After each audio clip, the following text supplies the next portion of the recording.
Señor, te damos gracias esta mañana. Gracias porque nos das este privilegio, Señor, de estar aquí. Y Señor, nos das este privilegio de poder acercarnos a tu palabra con libertad. Nuestros hermanos en Cuba también son vigilados por el gobierno de tal manera que prediquen el evangelio de una forma que no parezca subversiva. Nosotros tenemos toda la libertad. Tenemos los recursos y tenemos todo lo que tú nos has provisto, Señor. Pero ambos, allá en Cuba y nosotros acá, tenemos lo más valioso. Tenemos a Cristo, Señor, y la redención que nos has dado en Él. Pero te pedimos hoy, Señor, de manera bien especial nosotros acá, usa tu palabra para que penetre en nuestros corazones y nos lleve, Señor, a vivir de una manera que nuestro corazón rebose de gozo y alegría, pero de un asombro, pero de un deseo, pero de un anhelo por mostrar tu gloria al mundo y vivir para ti, Señor. Sácanos de nuestra comodidad, Señor. Que no sea necesario que enfrentemos situaciones así de adversas, Señor, sino que podamos más bien, a la luz de tu evangelio, valorar cuánto nos has amado, cómo no hay nadie como tú y cómo tú eres nuestro más grande tesoro y solo en ti debe estar nuestra confianza, y que eso nos lleve a vivir de maneras que den más gloria a tu nombre. Te lo pedimos, Señor, en el nombre de Jesús. Amén. Amén. Mis hermanos, la semana que acaba de pasar, llevé a mis hijos a León, a los dos varones. Bueno, Santi ya estaba allá, llevé a Manuel y allá nos vimos. Como muchos saben, nos gusta el básquetbol a nuestra familia, a mis hijos y a mí. Cari le llama fútbol, así que no es la más grande fan, pero los demás sí somos bien fans del básquetbol. Y se desarrolló allá en León un torneo de la Federación Internacional de las Américas, en el que participaron varios equipos. Esto es el premundial de básquetbol, o sea, ahí se va a definir quiénes van a ir al mundial de básquetbol. Y vimos dos partidos. El primero fue Argentina contra Brasil. Es un partido que no me quería perder porque sabía que iba a estar buenísimo. Y como familia hicimos una pequeña apuesta allí. No, sin dinero. Obviamente solo fue tratar de adivinar quién iba a ganar. Y el partido fue buenísimo, muy cerrado todo el partido. Fue emocionante el partido y se decidió prácticamente en los últimos segundos, porque ambos son muy buenos en el básquetbol, ambos equipos, el de Brasil y el de Argentina. Pero después venía el partido de Estados Unidos contra México. Y ahí, aunque queríamos que México ganara, nadie quiso apostarle a México. Y no porque no amemos a nuestro país, lo amamos, sino que hay algunas realidades, mis hermanos, que son demasiado evidentes, ¿sí? Bastaba con ver el calentamiento, con ver el físico, la altura, la velocidad, la técnica de los americanos para saber que estábamos viendo dos niveles completamente diferentes. Comenzó el juego, pero nosotros, como buenos mexicanos, gritábamos y animábamos a la selección mexicana y nos emocionábamos. Creíamos al principio que se podía lograr. Ya saben, el sí se puede, ¿no? Pero conforme avanzaron los minutos, el entusiasmo empezó a bajar poco a poquito. Para el medio tiempo ya estábamos preocupados todos. Y para cuando acabó el tercer cuarto, ya todos habíamos llegado a un punto en el que nadie vociferaba nada. Habíamos aceptado nuestra realidad. Y no porque dejáramos de amar a nuestro equipo, mis hermanos. Simplemente llegó el momento de aceptar una realidad que ya estaba frente a nosotros. El resultado terminó siendo contundente, 103-50, fue una paliza. Y Estados Unidos estaba jugando a medio gas. Mientras veía eso, yo pensé dentro de mí, hay momentos en la vida donde seguir negando la realidad deja de ser esperanza, mis hermanos, y se convierte en necedad. Y algo parecido está ocurriendo en este pasaje en Éxodo, solo que aquí hay una diferencia, porque Faraón hace exactamente lo contrario de lo que hicimos los mexicanos en aquel momento. En este texto que vamos a ver cómo la evidencia aumenta después de lo que vieron la semana pasada. La superioridad del Señor se vuelve bien evidente, lo vamos a ver en el pasaje. Hasta sus propios magos van a terminar diciendo, con este Dios no se puede competir. Pero Faraón sigue actuando como si todavía pudiera ganarle al Señor. Y este pasaje, mis hermanos, levanta forzosamente una pregunta que pudiera ser incómoda para algunos de nosotros. ¿Cuánta evidencia hace falta para reconocer quién es verdaderamente el Señor? Porque este pasaje no trata, como vamos a ver, las primeras 3 plagas famosas de Egipto. Este pasaje no es esencialmente acerca de plagas. Tampoco es esencialmente acerca de castigo. Este pasaje es acerca de revelación. Dios está mostrando algo en este pasaje. Dios nos está diciendo algo bien importante. Yo he dividido este sermón en 3 puntos. El número 1 del capítulo 7, versículos 14 al 25. Vemos cómo Dios desmonta nuestras falsas seguridades. Dios desmonta o desarma nuestras falsas seguridades. En segundo lugar, vemos en el capítulo 8, versículos 1 al 15, Dios sigue revelándose a quienes insisten en no escuchar. Y en el último punto, número 3, versículos 16 al 19 del capítulo 8, la evidencia exige un veredicto. Y lo que creo que es la verdad que Dios quiere mostrarnos a todos, creyentes y no creyentes, por medio de este pasaje es la siguiente: no hay nadie como el Señor. Cuanto antes lo reconozcas, mejor.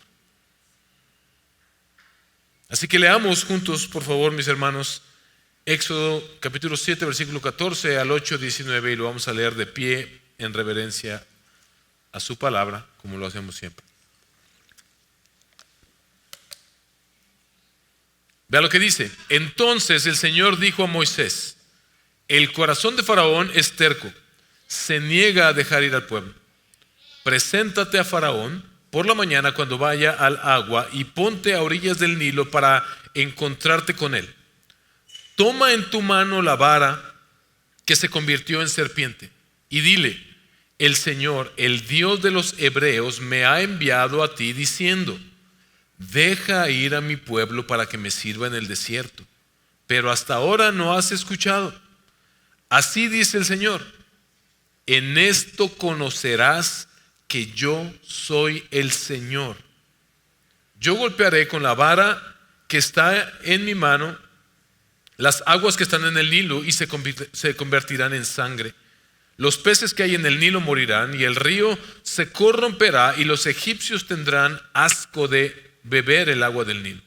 El Señor dijo también a Moisés: dile a Aarón: toma tu vara y extiende tu mano sobre todas las aguas de Egipto, sobre sus ríos, sobre sus arroyos, sobre sus estanques y sobre todos sus depósitos de agua, para que se conviertan en sangre.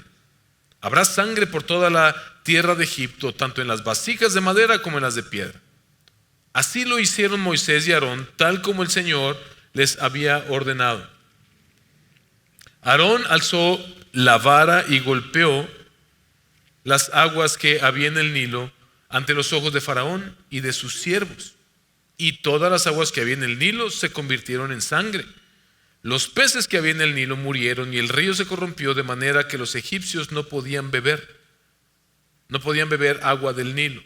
Había sangre por toda la tierra de Egipto. Pero los magos de Egipto hicieron lo mismo con sus encantamientos. El corazón de Faraón se endureció y no los escuchó, tal como el Señor había dicho.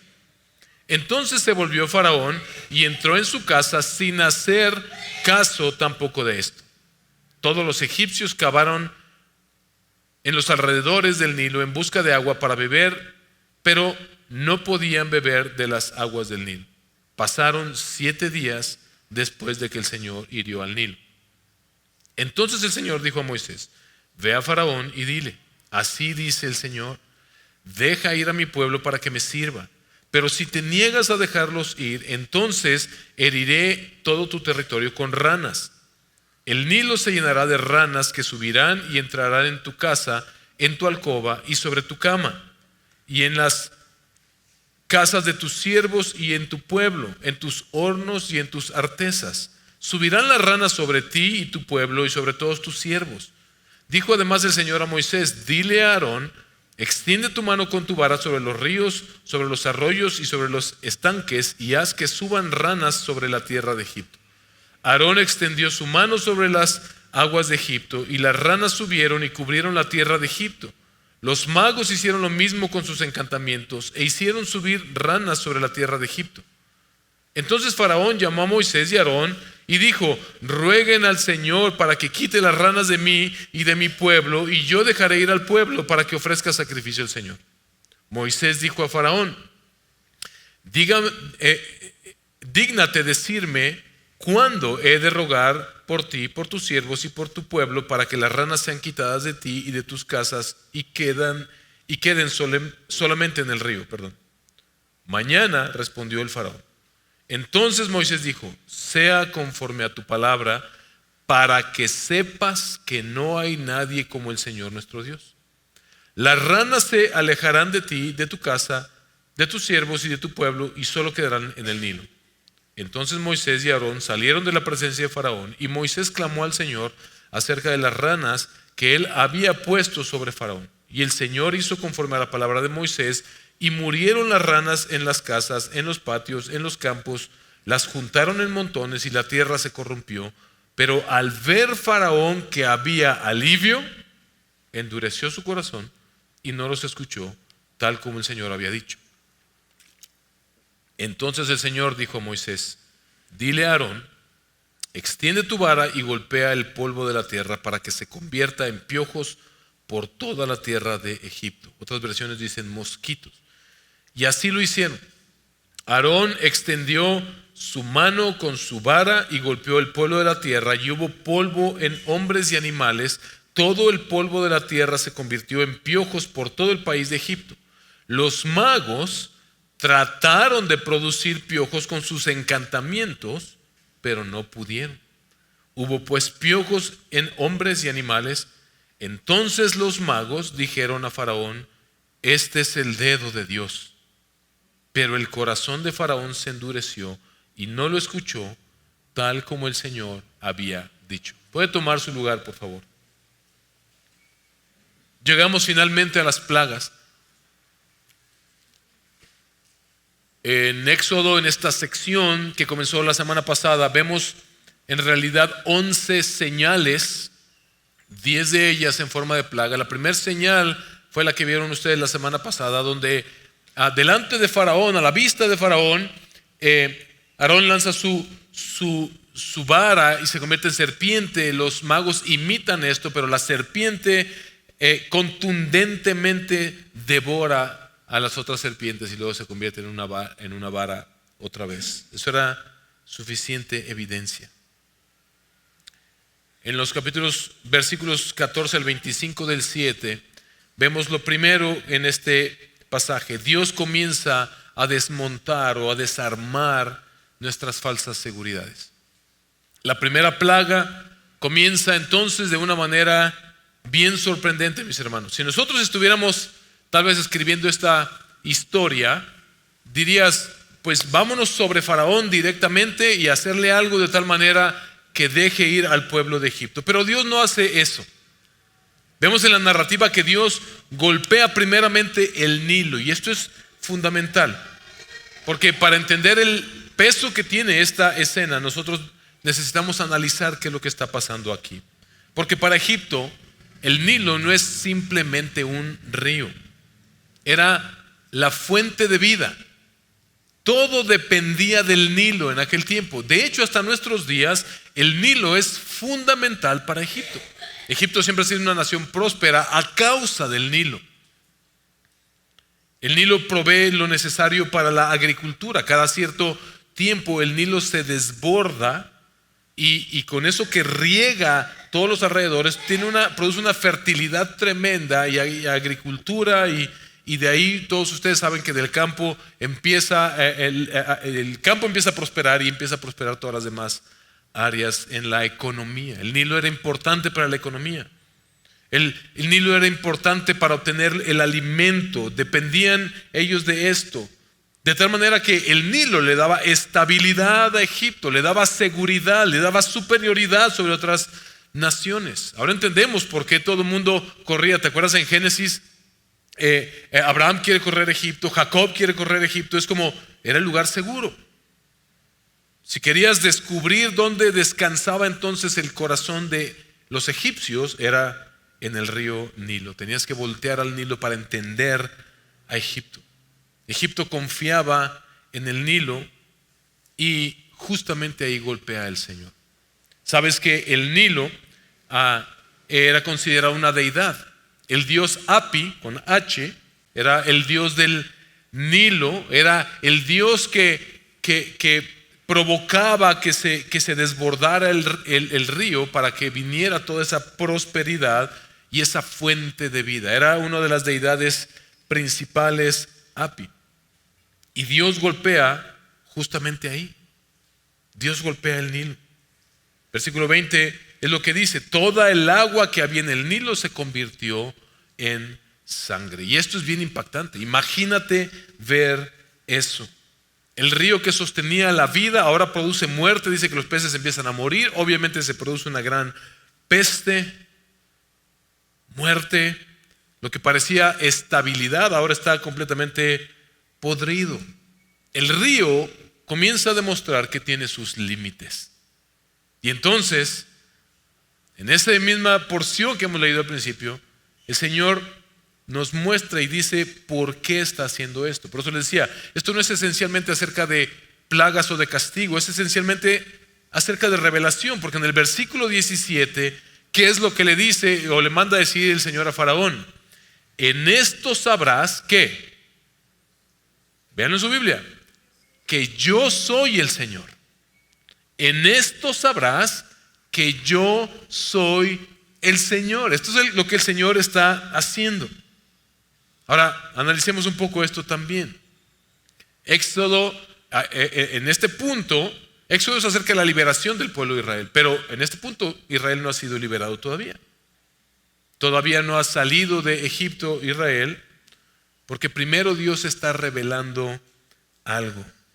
Dios quiere que sepan quién es Él. ¿Se acuerdan que la primera vez que Moisés se aproxima a Faraón, cuál fue su respuesta? ¿Y quién es este Yahweh? ¿Y quién es este Jehová? ¿Y quién es este el Señor para mí? Yo tengo mis propios dioses. Y el Señor está respondiendo: ahora vas a saber quién soy yo. Dicho sea de paso, estos 4 sermones a partir de la semana pasada y los 3 que siguen, los dos que siguen van a ser como muy similares en temática, pero vamos viendo la particularidad de cada uno. Pero algo que vamos a ver y que Dios marca desde aquí es esto: va a quedar muy claro para ti, Faraón, para ti, Egipto, y para ti, pueblo, que fui yo el que los sacó de Egipto. Por mi poder. Va a quedar claro para todos quién soy yo. Porque el problema de Egipto, mis hermanos, no era solamente esclavizar al pueblo, sino que el problema de Egipto es el problema del mundo entero. Confiar equivocadamente, poner su fe y su confianza en aquello que no es el Señor. Egipto vivía creyendo: lo que me sostiene a mí es el río. Y Dios responde: no, de hecho el río es mío. Lo que te sostiene a ti soy yo. Y eso, mis hermanos, a nosotros nos confronta también el día de hoy, porque nosotros tampoco solemos confiar en Dios de manera plena. Solamente le hemos cambiado el nombre al río. Pero nuestro Nilo el día de hoy pudiera ser una estabilidad económica. Ahí está mi confianza. Salud, control sobre algo, sobre alguien, el reconocimiento, el éxito, alguna relación en particular, nuestros planes. Solemos creer muchas veces, mis hermanos, mientras yo tengo esto, todo está bien. Mientras que Dios no toque esto que tengo yo aquí, todo va a estar bien. Pero ¿qué cuando Dios decide tocar justamente aquello en donde está nuestra confianza? Sea una posición, sea una cantidad de dinero, sea el reconocimiento de alguien, nuestros planes, etcétera. Dios puede llegar a tocar eso. Y no porque Dios disfrute hacernos sufrir. No porque Dios sea un Dios caprichoso, que este está muy contento, no, mándenle algo ahí, hay que probarlo. Así no funciona. En realidad es un acto de gracia de nuestro Señor cuando lo hace. ¿Sabes por qué? Porque lo que Dios nos está mostrando por medio de eso es: eso no es tu Salvador, yo soy tu Salvador. Y tú estás desviándote y estás poniendo tu confianza en lo que no puede salvar, en lo que tiene límites. Yo soy tu Salvador, yo soy tu Dios. El río nunca fue tu Dios. La estabilidad económica nunca fue tu Dios. La salud, el control, el reconocimiento, esa relación, esos planes que tenías, no son tu Dios, no te sostienen. Soy yo quien te he sostenido todo este tiempo. En esto conocerás que yo soy el Señor. Pero es bien interesante que pasa algo aquí, y lo vamos a ver, lo vimos la semana pasada y lo vamos a ver en la siguiente plaga también, que los magos hacen algo sorprendente. Ellos imitan la señal. Es lo que vemos en el versículo 22. Los magos de Egipto hicieron lo mismo, pero ¿cómo lo hicieron?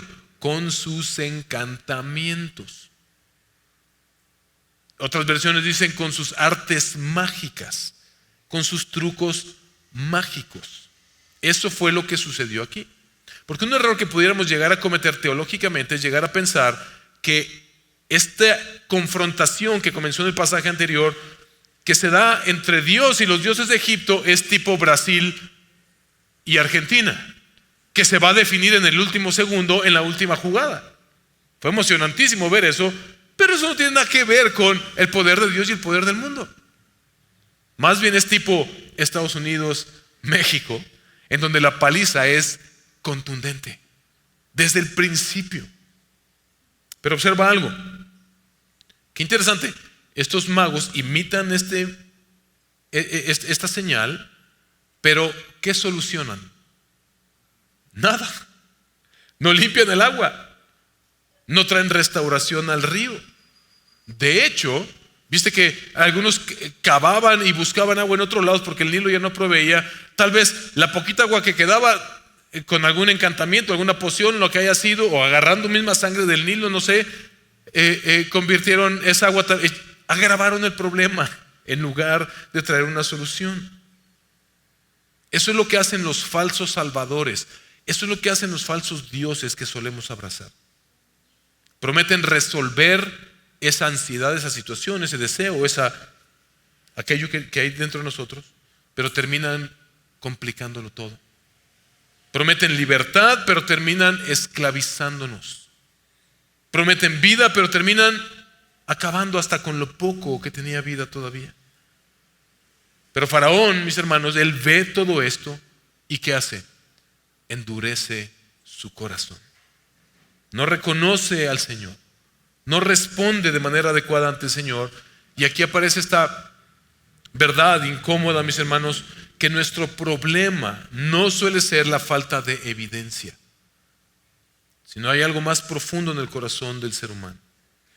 Esto te va a ayudar a entender por qué, y ahora que estamos en estos tiempos en los que queremos capacitarnos para el evangelismo, debes prepararte. Tú vas a predicar el evangelio a muchas personas y la respuesta de muchos va a ser endurecer sus corazones de manera natural. Oye, mi hermano, mi hermana, si te pasa a ti, me pasa a mí.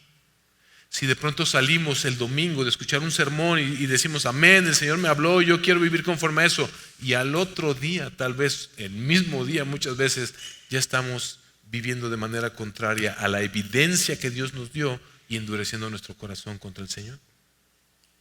¿Sabes por qué? Porque esa es la naturaleza pecaminosa de nuestro corazón. Mira lo que dice Romanos 1, versículos 21 al 22. Pues aunque conocían a Dios, no lo honraron como a Dios ni le dieron gracias, sino que se hicieron vanos en sus razonamientos y su necio corazón fue entenebrecido. Profesando ser sabios, se volvieron necios. Así somos. El corazón humano quiere reconocer a cualquier cosa allá afuera como Señor, excepto al Señor que nos ha dado toda la evidencia de que es Él quien nos sostiene. Estamos muy vulnerables y estamos muy dispuestos a agarrar cualquier filosofía de allá afuera que nos suene bonito y que nos promete que eso nos va a dar lo que realmente estamos buscando. Ese es el problema de nuestro corazón. Y en Cristo, la Biblia nos enseña, en ese mismo pasaje de Romanos 1, léalo después, ahí dice, Dios ya les dio evidencia de que existe este Dios. Basta con observar todo lo creado para saber que este Dios existe. Pero aún así nos rebelamos. Podemos estar viendo, podemos incluso llegar a reconocer a Dios y aún así seguir confiando en otra cosa que no sea el Señor. Eso es lo que le pasó a Egipto, mis hermanos, pero también nos describe muchas veces a nosotros. Hagámonos esta pregunta: ¿quién controla no solamente el río Nilo, sino quién gobierna realmente mi confianza? ¿Quién gobierna realmente? ¿Dónde está realmente puesta mi esperanza y mi confianza? Porque el Señor, mis hermanos, es experto en desmantelar, en desmontar todo aquello que empieza a competir con Él como un Dios falso en nuestros corazones. Eso fue lo que el Señor estaba haciendo ahí. Pero cuando Él lo hace, mis hermanos, no lo interpretemos como juicio. Démosle gracias al Señor cada vez que Él nos permite darnos cuenta de que ese Dios falso en el que nuestro corazón quiere poner su esperanza no es suficiente. Es Dios teniéndote misericordia al permitirte ver que cuando algo falla, eso nos ayuda a ver, claro, eso no era digno de que yo pusiera mi confianza ahí, y ahí estaba yo poniendo mi confianza en lugar de ponerla en el Señor. Pero el pasaje no termina ahí todavía, porque el Señor se revela, pero vemos que Faraón permanece endurecido. Y esa es la circunstancia y la condición de muchos.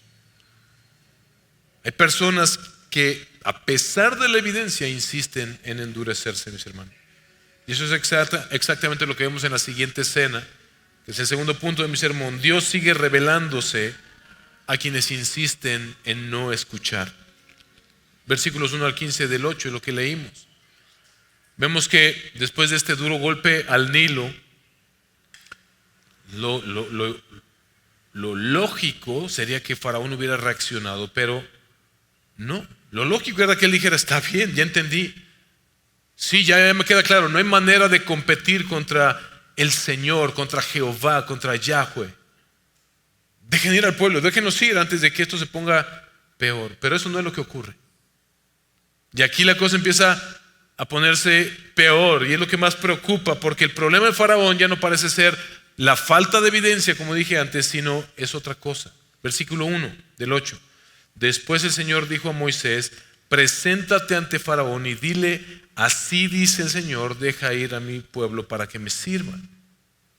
Ahora, es interesante, porque Dios envía otra advertencia. Faraón, deja ir a mi pueblo. Él ya sabía que el corazón de Faraón se iba a endurecer, pero aún así le manda una advertencia. Dios le sigue hablando, Dios lo sigue llamando a Faraón, Dios le sigue advirtiendo. El juicio final todavía no ha llegado sobre Faraón. Todavía hay aquí una invitación a reaccionar ante la evidencia. Todavía hay una oportunidad de responder. Pero Faraón insiste en permanecer endurecido. Y entonces llegan las ranas. Y esta segunda plaga tiene algo distinto. La diosa Heket era la diosa relacionada con las ranas, que tenía que ver con la fertilidad y hasta cierto punto con la vida. Y esta era una diosa en la que confiaba también el pueblo de Egipto. Y esta plaga, lo que vemos es que, la fertilidad era lo que le traía. Cuando tú tienes tierra fértil y gente fértil, es un pueblo que florece, que avanza, un pueblo que puede sentirse orgulloso y confiado de lo que tiene. Pero ve lo que sucede en los versículos 3 al 4. El Nilo se llenará de ranas, vimos.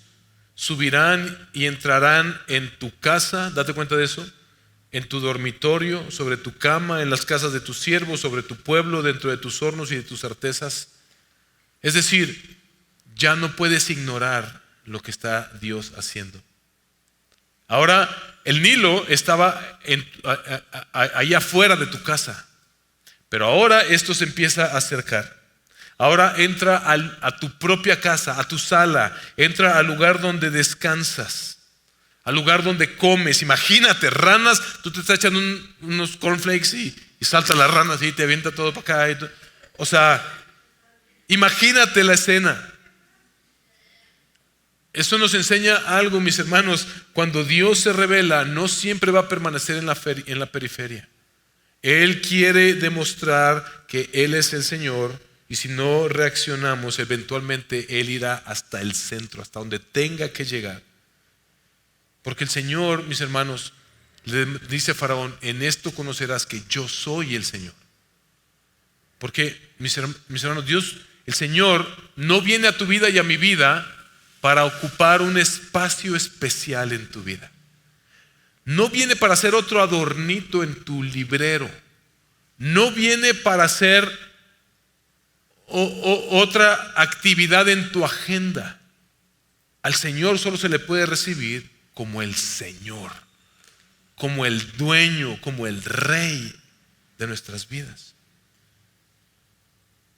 Eso es lo que nos muestra aquí. Fíjate, aquello de lo que se sentían orgullosos, aquello que presumían los egipcios de la fertilidad y relacionado con esta diosa Heket y las ranas, se convierte eso mismo en lo que les trae la mayor incomodidad, en lo que invade sus espacios, en lo que los deja en ridículo incluso delante de las demás naciones. Eso pasa cuando nosotros ponemos nuestra confianza en aquellas cosas que pensamos que son las que van a dar sentido a nuestras vidas. Pero otra vez vemos que los magos vuelven a echar mano de sus encantamientos y también hacen subir ranas, hacen aparecer ranas. Ha de ser bien difícil hacer aparecer ranas cuando todo el pueblo está infestado de ranas, ¿no?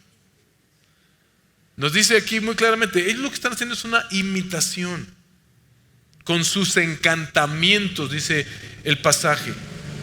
Otra vez, mira lo absurdo de esto. Ah, sí, yo también puedo producir ranas. Sí, el chiste no es que las produzcas, el chiste es que arregles este problema. Si tienes un poder semejante al del Señor, pues arregla el problema, revierte el problema. No traigas más ranas. Me encanta la manera en que la narrativa bíblica y toda la Biblia es escrita, retóricamente es tremenda. No hay libro que esté escrito de manera más maravillosa. Nos permite disfrutar eso. Porque esto nos deja ver que los dioses falsos, mis hermanos, pueden aparentar, pueden asemejarse, pero no salvar. No pueden revertir el problema. Pueden impresionar, pero no pueden redimir. Pueden entretener a la gente, pero no pueden restaurar. Y eso sigue pasando hasta el día de hoy, mis hermanos. Muchos dioses falsos suelen ser nuestros refugios. Ahí nos refugiamos. Tengo esto. Esto es lo que me provee mi satisfacción, mi seguridad. Esos dioses falsos prometen resolver. Está muy de moda esa palabra. El placer promete resolver. El éxito promete resolver. El dinero, una cierta espiritualidad, las ideologías. Pero muchas veces lo único que terminan haciendo, y solo basta con que observes un poco, es empeorar las circunstancias. Multiplican incluso aquello que prometieron quitar. Eso fue lo que hicieron los magos nada más. Y aquí ocurre algo inesperado. Faraón se da cuenta de eso. Y él pareciera que empieza como a ceder. ¿Y qué le dice a Moisés y a Faraón? Versículo 8. Entonces Faraón llamó a Moisés y a Aarón y dijo: rueguen al Señor para que quite las ranas. Vemos que el Faraón por primera vez reconoce que necesita la ayuda del Señor, el único que puede enviar estas ranas. Pero ¿qué sucede enseguida? No, él no busca al Señor. Él busca nada más alivio de las circunstancias. ¿Viste que en cuanto vio alivio endurece su corazón otra vez? Y otra vez, eso nos lleva forzosamente a analizarnos a nosotros. Porque mis hermanos, hay una gran diferencia entre buscar a Dios y buscar que desaparezcan las ranas. Hay personas que buscan a Dios porque quieren algo del Señor, no porque quieran al Señor. Hay personas que buscan a Dios porque quieren que desaparezcan sus ranas, sus crisis, sus ansiedades, el problema que están viviendo, el miedo. Y Dios es tan bueno que muchas veces lo hace, pero cuando llega el alivio, vuelven exactamente al mismo lugar. Endurecen su corazón. Eso es lo que hace Faraón. Versículo 15, pero viendo Faraón que había alivio, endureció su corazón. Y aquí llegamos al centro del pasaje, mis hermanos, porque en el versículo 10, otra vez fue lo que le dijo Moisés de parte del Señor a Faraón, para que sepas que no hay nadie como el Señor nuestro Dios. Esto es identificación, esto es revelación con identificación. No, Faraón, no se trata de entender que hay una deidad, no se trata de entender que hay alguien superior, no se trata de entender que hay un poder superior, se trata de entender que ese poder superior y esa deidad solo es una, es el Señor, nuestro Dios, el Dios de Abraham, de Isaac y de Jacob, Yahweh, Elohim, El Shaddai, como Él se ha venido presentando, es el único y verdadero Dios. No son todas las religiones, no son todas las espiritualidades las que llevan a Dios. Tú tienes que entender que solo Él es el Señor. No está haciendo esto el Señor para que Faraón entienda, como muchos quieren entender, que hay un Dios milagrero que ayuda, que es así como tipo lámpara maravillosa. Si tú tienes un problema, tú pídele y con harta fe y haz esta mandita o haz esto y te lo va a conceder. No funciona así. No es para que sepas que hay un Dios que echa la mano, que ayuda. No es para que sepas que Dios es útil. No es para que sepas que Dios es conveniente y te va a dar esto o aquello. No, es para que entiendas una cosa. Dios hace esto para que entendamos, mis hermanos, no hay nadie como el Señor. No hay nadie como el Señor. Y mientras más pronto lo reconozcas, mejor para ti. Porque ese sigue siendo el problema con nosotros hoy. El corazón humano, mis hermanos, le encantan los beneficios que el Dios puede dar sin rendirnos a Él. Yo quiero un Dios que me beneficie, pero que sea mi proveedor, mi salvador, pero no mi Señor. Queremos alivio sin rendimiento delante del Señor. Queremos paz en nuestras vidas sin reconocerle a Él como el dador de esa paz. Pero el Señor sigue revelándose. Qué fiel es el Señor. Porque a pesar de eso, Él continúa. Y eso nos lleva al momento más álgido de este texto. Versículos 16 al 19. Este es el tercer punto de mi sermón. La evidencia exige un veredicto. La evidencia, mis hermanos, exige un veredicto. Porque la tercer plaga llega ya diferente. Ya no hay advertencia, ¿te diste cuenta? Ya no hay negociación, ya no hay una conversación con Faraón. Entonces el Señor dijo a Moisés, versículo 16, di a Aarón, extiende tu vara y golpea el polvo de la tierra. Y vimos, surgen estos piojos, otras versiones lo traducen como mosquitos o como un híbrido. El chiste es un animal que vuela y que picotea y que causa tremenda incomodidad. El polvo se convierte en piojos. El dios Heb era el dios, era un dios de los egipcios que tenía que ver, era el dios de la tierra. Y vemos cómo esa tierra que era tan fértil, tan importante para la agricultura y para todo lo que ellos se desenvolvían, ahora el Señor, por medio de su poder, lo transforma en piojos, en algo que deja de ser un beneficio, es algo que afecta directamente a las personas. Y ya no solo es en su casa, ya no solo es en sus cocinas, ya no es en sus artesas, ahora en el cuerpo mismo. ¿Sí? Vemos interesantemente cómo aquí se presenta a Dios revirtiendo el orden. ¿Te acuerdas que Génesis nos deja ver cómo del caos Dios produjo el cosmos? La tierra estaba desordenada y vacía. Del caos Dios produce el cosmos. Es el único que puede producir del cosmos el caos. Es el que tiene el poder sobre la naturaleza para revertir todo de tal manera que la naturaleza ahora se vuelva en contra y traiga un caos sobre Egipto. Toda la tierra de Egipto queda afectada, pero aquí cambia algo drásticamente en la narrativa, y esto le cambia el tono, porque los magos intentan una vez más, pero esta vez ¿qué? Fallan. Versículo 18: los magos trataron con sus encantamientos otra vez de producir piojos, pero no pudieron. Y entonces llega una de las frases más importantes en esta sección. Mira lo que dice: entonces los magos, versículo 19, entonces los magos dijeron a Faraón, ¿qué dijeron?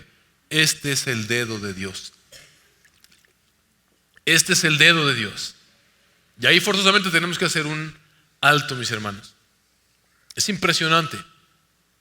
No solamente que Dios haya convertido la tierra en piojos, no solamente que evidentemente ellos ya no pudieron seguir con sus charlatanerías, sino que es impresionante también ver cómo estos expertos en espiritualidad de Egipto reconocen que ese Dios del que hablan los hebreos es el que los está golpeando, es el que está haciendo todo eso. Reconocen, y con este Dios no se puede competir. Lo reconocen. Pero hay algo que no vemos en el texto: arrepentimiento. Mis hermanos, cuando nosotros en el partido nos dimos cuenta que era por demás apoyar a México, por más que lo amaran, nos estaban dando una paliza terrible. Y había uno que otro que, vamos, sí se puede. Y todos volteamos a ver así como que, ¿es en serio? Despierta a la realidad. Pero estos hombres hacen todo lo contrario. No vemos arrepentimiento. Reconocen el poder del Señor. Y mucha gente hoy en día así lo hace. Sí, yo reconozco que Dios tiene poder. Reconozco que sí hay una deidad que es poderoso, sí, pero la pregunta es, ¿estás confiando verdaderamente en Él? No, sí reconozco que pero yo confío en esto. Podemos estar reconociendo la evidencia que está delante de nosotros sin rendirnos delante de este Señor, de este Dios. Ahí es donde el Evangelio afecta directamente este pasaje, mis hermanos, porque siglos después aparece alguien que usa exactamente este lenguaje aludiendo a Éxodo, y es Jesús. Jesús, Lucas 11, 20 al 23. Jesús está siendo acusado por los judíos de expulsar demonios por el poder de Belcebú. Y ve la respuesta de Jesús: pero si yo expulso los demonios por el dedo de Dios, ¿qué reconocieron los egipcios? Este es el dedo de Dios. Pero si yo expulso los demonios por el dedo de Dios, entonces el reino de Dios ha llegado a ustedes. Cuando un hombre fuerte, bien armado, custodia su palacio, sus bienes están seguros. Pero cuando uno más fuerte que él lo toca y lo vence, le quita todas sus armas en las cuales había confiado y distribuye su botín. Y ve lo que dice el Señor Jesús: el que no está a mi lado, contra mí está, y el que a mi lado no recoge, desparrama. ¿Sabes por qué tu vida y mi vida muchas veces nomás desparraman en lugar de recoger? Porque estamos confiando en el bando equivocado. Eso no es casualidad que Jesús haya usado esta alusión al Éxodo.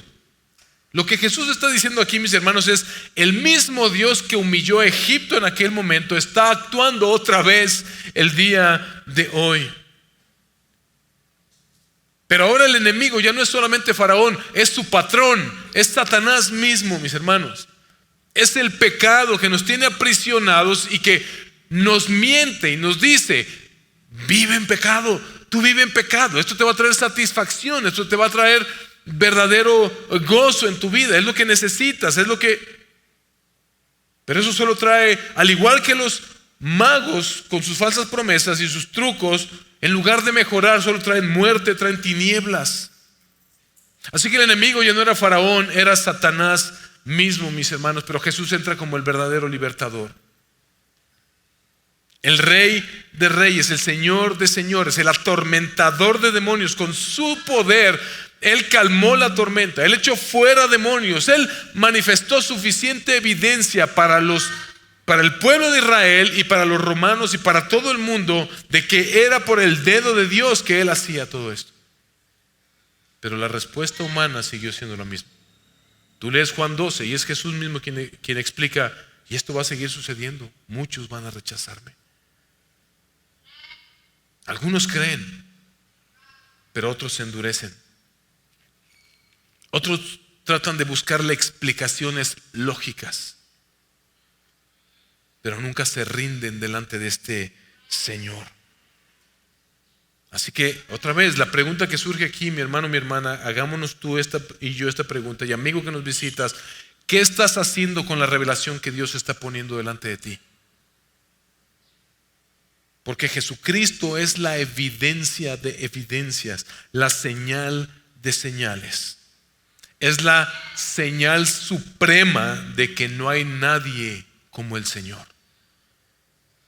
Y cuanto antes lo reconozcas, mejor. Este pasaje, cuando lo vemos a la luz del Evangelio, deja de ser simplemente una historia antigua, mis hermanos. Porque si somos honestos, ninguno de nosotros va a decir, por más que fuéramos a Egipto, ay, qué precioso río, que sí lo es, lo voy a convertir en mi Dios. No, nadie hacemos eso. Pero todos conocemos perfectamente en qué áreas endurecemos nuestro corazón contra el Señor. Todos sabemos lo que significa decir, sí, ya sé, pero igual voy a seguir haciendo las cosas como a mí me da la gana. Aquí el Evangelio es donde entra con toda su fuerza, mis hermanos, porque Dios es tan bueno que Dios no dejó a la humanidad a la espera de otra plaga. No dejó a la humanidad a la espera de otra gran señal. No nos dejó en el suspenso esperando una gran demostración mayor, sino que Él la proveyó. El Señor ya dio la señal de señales, la señal definitiva, la resurrección de Jesucristo de entre los muertos. No lo digo yo, ve cómo lo dice Pablo, Hechos 17, versículos 30 al 31.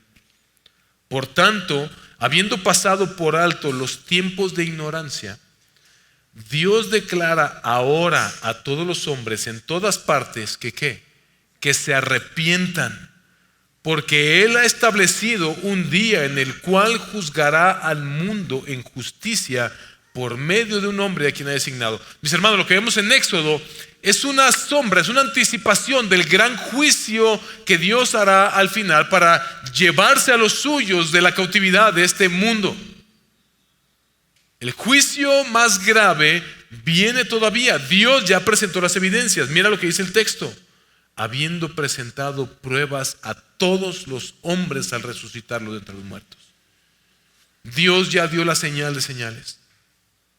Habiendo presentado pruebas, por eso esa evidencia demanda un veredicto, demanda una respuesta del ser humano.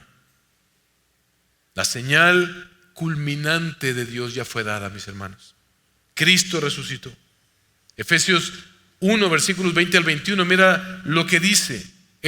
Pablo nos explica la magnitud de esta señal. Ese poder, el poder creador de Dios, el poder del Dios creador, obró en Cristo cuando lo resucitó de entre los muertos y lo sentó a su diestra en los lugares celestiales, muy por encima de todo principado, autoridad, poder, dominio y de todo nombre que se nombra, no solo en este siglo, sino también en el venidero. ¿Escuchaste eso? Faraón parecía supremo.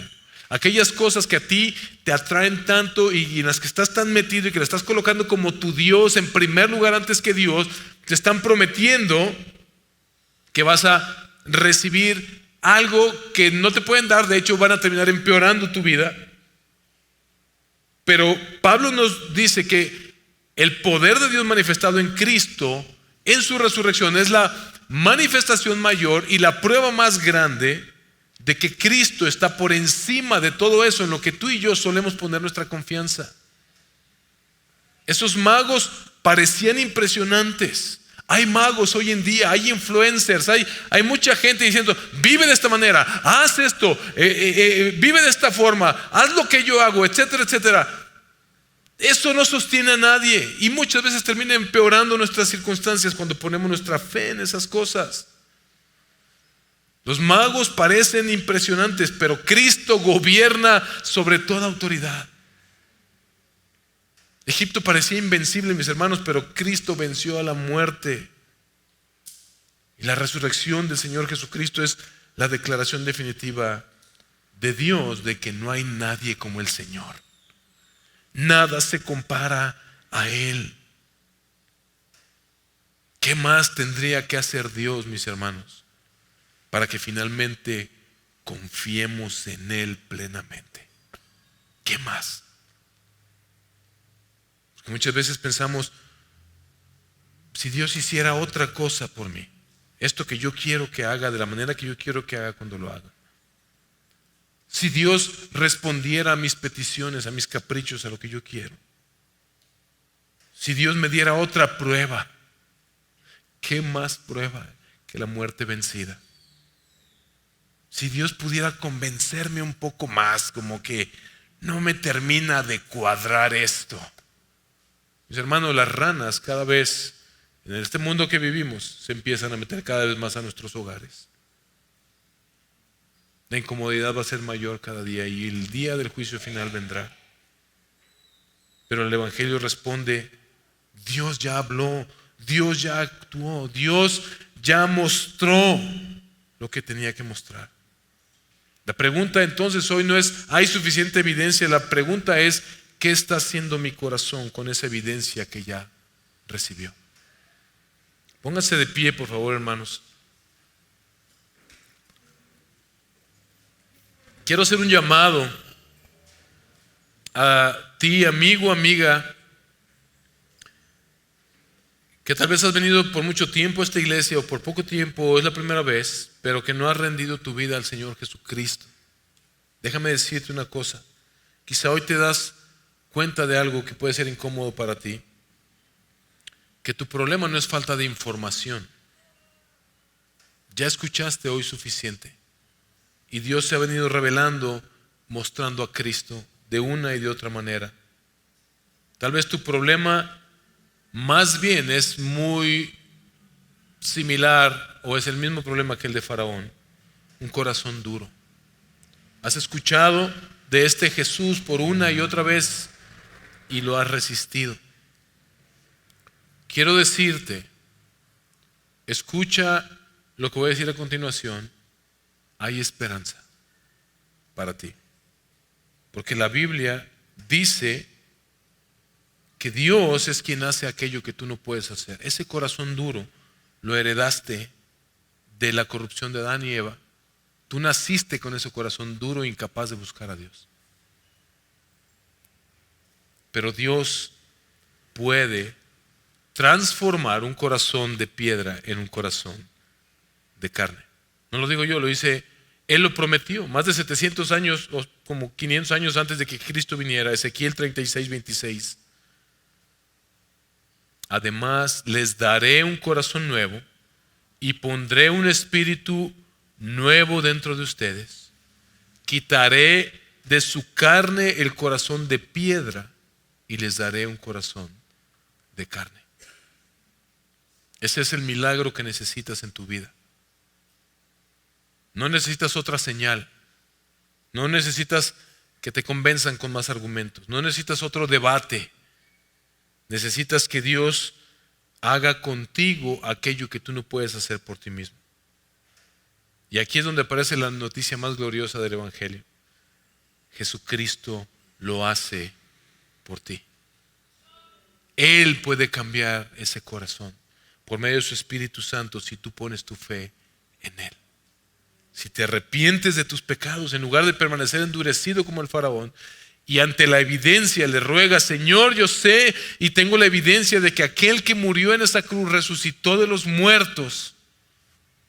Y aunque no lo entiendo completamente, reconozco que ese es el poder más grande que se ha podido manifestar jamás.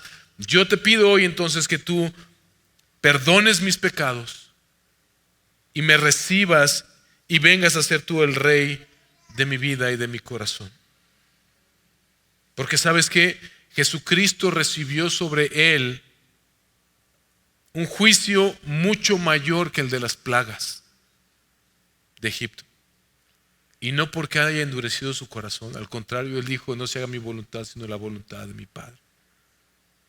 No porque él mereciera el castigo, al contrario, la Biblia dice que es el único justo, santo y perfecto.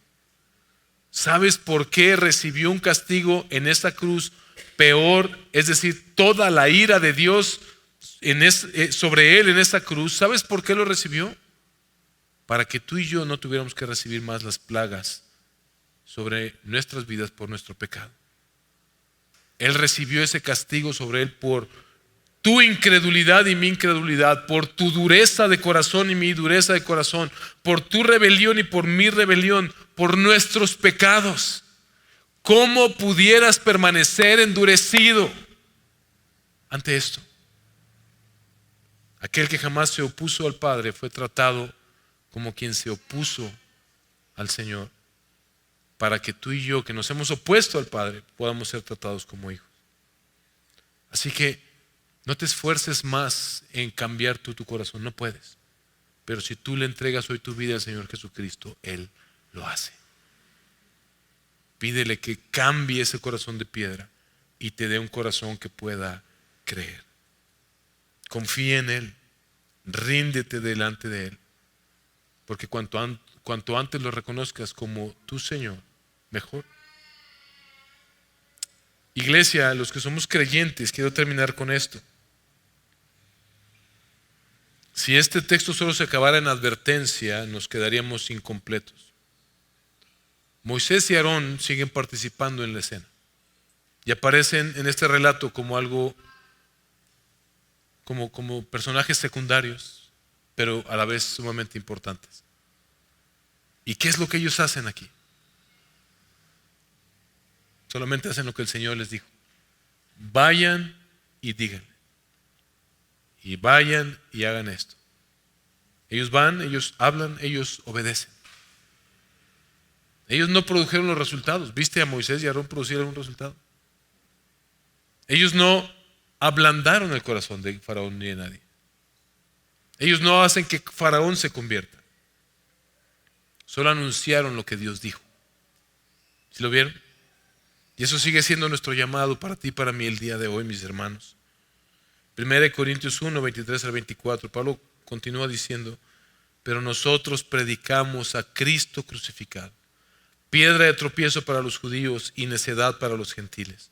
Mas para los llamados, tanto judíos como griegos, Cristo es poder de Dios y sabiduría de Dios. Esto es nuestro llamado. Como leyó Richard hoy en 1 Pedro, ir y anunciar las virtudes de aquel que nos llamó de las tinieblas a su luz admirable. Ir y decirles: no hay nadie como nuestro Dios, y la gran señal es Cristo, que murió y resucitó para el perdón de nuestros pecados. Lo demás se lo dejamos al Señor. Nuestra tarea es anunciar con valentía, sí, pero dependiendo de Él. Con humildad, no con soberbia, pero con confianza en que el Señor lo puede hacer. Porque seguimos predicando el día de hoy, mis hermanos, al mismo Dios que humilló a Egipto en aquel momento. Y al mismo que levantó a Cristo de los muertos. Y eso significa que ahora tú puedes ir y predicarle a otros, orar por otros. Puedes servir en tu iglesia, puedes evangelizar, puedes permanecer firme, no porque tú controles los resultados, sino porque conoces quién es el Señor y que no hay nadie como Él. Y si tú estás a su servicio, Él hará todo lo que prometió. Mientras veía aquel partido, mis hermanos, allá en León, entendí que hay una diferencia enorme entre reconocer una realidad temprano, a tiempo, y reconocerla cuando el juego ya terminó. Aquella noche no es que no amáramos a México, todos amábamos a México, pero simplemente llegó el momento donde seguir negando la realidad ya no tenía sentido. Faraón hizo exactamente lo contrario. La evidencia aumentó, la revelación de hecho aumentó también. Hasta sus propios magos dijeron, este es el dedo de Dios y no se puede competir contra esto, pero aún así él permaneció endurecido. Así que quiero hacerte la pregunta, hermano, ¿cómo vas a responder tú? ¿Qué vas a hacer con la revelación que Dios ya puso delante de ti? No sigas confiando en algo que no puede salvar. No sigas esperando una señal más grande. No endurezcas tu corazón. Cristo murió, Cristo resucitó. Tenemos la señal de señales. Hagamos aquello que el Señor nos mandó hacer y nos demanda el día de hoy. Porque no hay nadie como el Señor, mis hermanos. Cuanto antes lo reconozcamos, mejor.